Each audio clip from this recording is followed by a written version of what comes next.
At yan, lagyan natin ng onion leaves. Leaves with some grow from the dead in the field. All will be alright in time. What's up mga ka-Iho de Puta? Narito na naman po tayo sa pagbabalik ng nag-isa dahil walang may gustong gumaya. Ito ang The Iho de Puta Show! Ngayong linggo ng gabi mga kaibigan, panibagong recipe na naman ang ating ihanda para sa ating hapunan. At dahil may nag-request, ayan ang lulutuin na rin ngayon ay burger steak ala Iho de Puta. So tara, simulan natin in 3, 2, 1.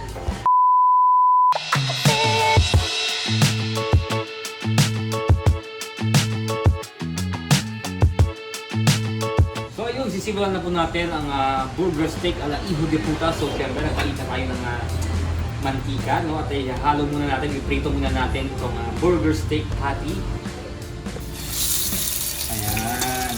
So, make sure na mainit ang mantika nyo para hindi siya dumikit habang piniprito ang patty.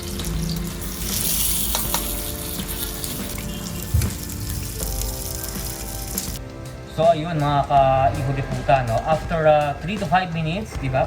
Check natin kung luto na yung ilalim niya. Pag luto na, balikan na po natin, no? So, para maging pantay. Ayan. So alam niya mga ka-Iho de Puta, no? Itong niluto natin ngayong gabi na burger steak ala Iho de Puta ay perfect na perfect pang baon ng mga bata sa eskwela, di ba? Pagbaon ng mga matatanda sa opisina, di ba? Para makatipid sila sa lunch, lalo na kung yung mga nagtatrabaho din sa Makati, no? So ayun mga ka-Iho de Puta, tingnan natin kung luto na itong ating patty. At ayan, luto na siya. Ayan, so hamuin na natin at gawa na tayo ng ilalagay nating sauce dito sa ating burger steak ala Iho de Puta. So lagay natin muna ang butter, yan. Ganito mga kalahati ng 1/4, yan. Ihiwain natin. Tapos tutunawin natin dito sa mainit na kawali. Yan. Tunawin po natin siya. Diba? At pag tunaw na po, mga ka-Iho de Puta, lagyan na natin ng cornstarch. Ayan, pampalapot po.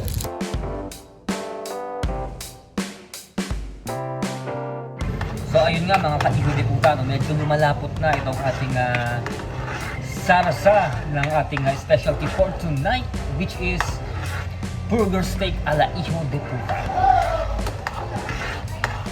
Ayan, dahil malapot na siya mga ka-Iho de Puta ang ating sauce o sarasa, no? Lagyan natin siya ng ginger brown. Yan, itong ginger brown mga kaibigan, ito ay isa sa mga pampalasa ng sauce.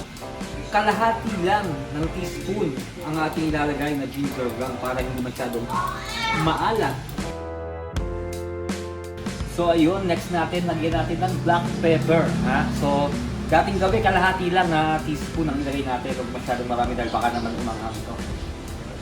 Ayan mga ka-Iho de Puta, ngayon naman lagyan natin siya ng powdered oregano. Ayan. Ito siya, powdered oregano yan.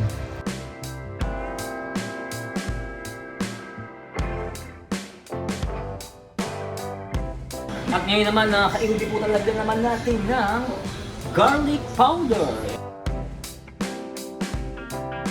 Ayan, finally mga ka-Iho de Puta, luto na ang ating sarasa ng ating pinagmamalaking burger steak ala Iho de Puta. So ayan, ang gagawin natin, ihahalo natin mga ka-Iho de Puta ang burger patty. Ayan, mga kaibigan, ihalo natin.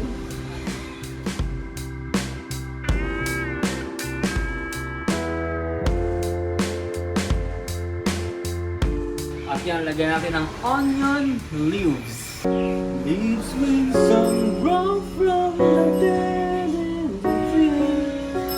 God will be alright in time. At ayan po mga ka-Iho de Puta, so tikiman time na para sa ating recipe for tonight, ang burger steak ala Iho de Puta.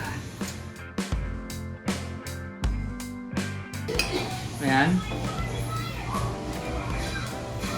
Palang hindi ko ulit mahuli na sa isa pa. Yan. Medyo maalat siya. Yan. Pero yun na. Tulad naman, ihalo natin sa kanin, di ba? So, kahit medyo maalat siya, eh, hindi mo naramdam yun basta may kanin nakahalo. Tingnan natin. Masasabi kong medyo success itong ating burger steak ala Hijo de Puta. So, next week, magkita-kita ulit tayo para sa panibagong recipe dito sa The Hijo de Puta Show!